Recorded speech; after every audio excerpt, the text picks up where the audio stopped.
We may not make money even every year. I mean, that's not, there will be some variations.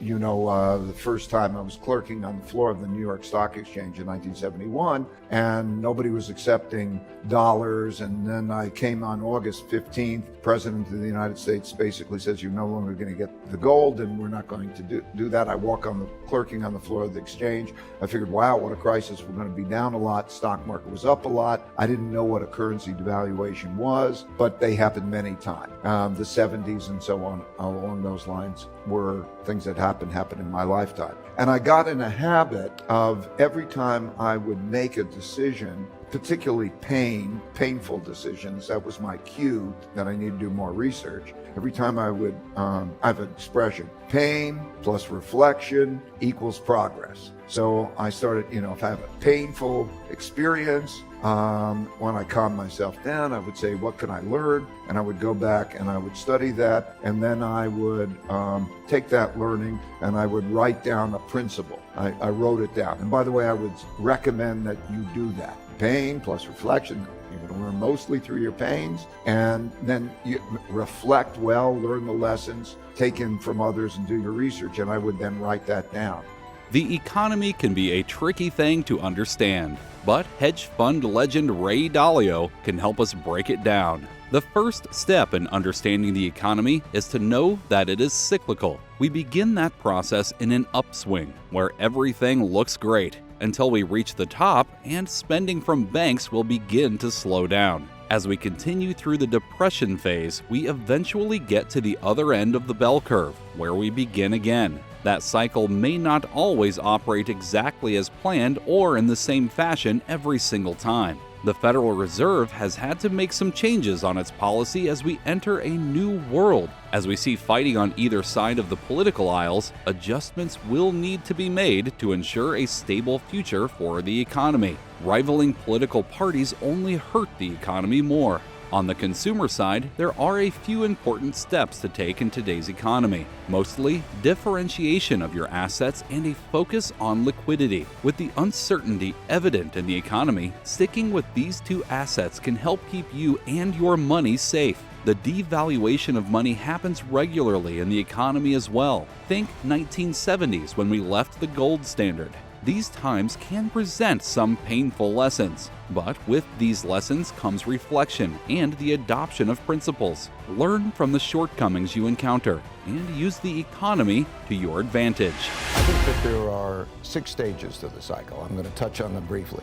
There's the early part of the cycle where debt is being used to create productivity, incomes, and then it can be serviced well. Asset prices go up, everything is great. You're in a position where everybody extrapolates the past. Because asset goes up, they think its assets are going to continue to rise. And you borrow money, and they leverage. And when you are in that phase, when we do the calculations, you could start to see that maybe you won't be able to sustain that level of debt growth. Then you come into the third phase of the cycle, which is the top. That's typically the part of the cycle when central banks start to put on the brakes, tighten monetary policy, and the like. Then you come into the down leg. When interest rates hit 0%, you come into a depression part of that cycle because monetary policy doesn't work normally when interest rates hit 0. Then you have to have quantitative easing, and you begin that expansion, and then you carry that along, and you begin the cycle.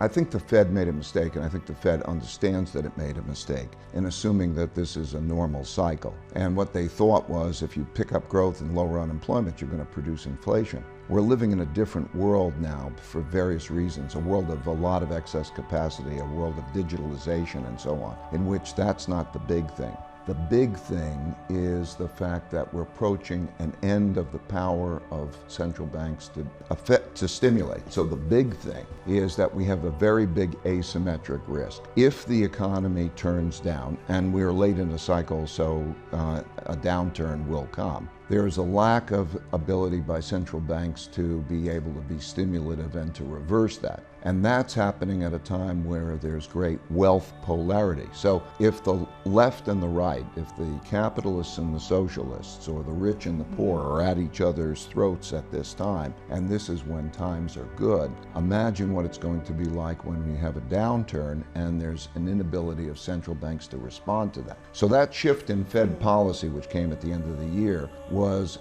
necessitated by these weakening conditions around the world.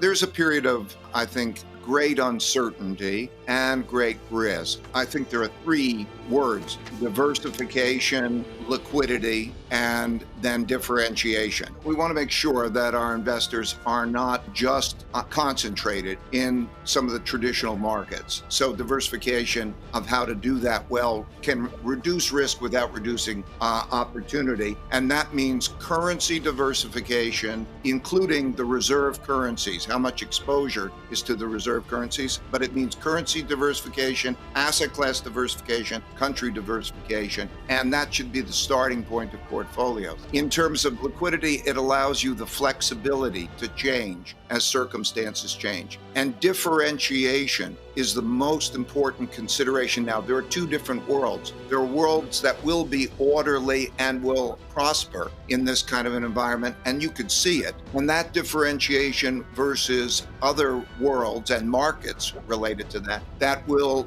be bankrupt and disorderly. That kind of differentiation is important. As far as the business goes, we have, the different location considerations and long relationships that we're building on. Thank you for watching. If you enjoyed this video, be sure to like, comment, share, and subscribe for more content.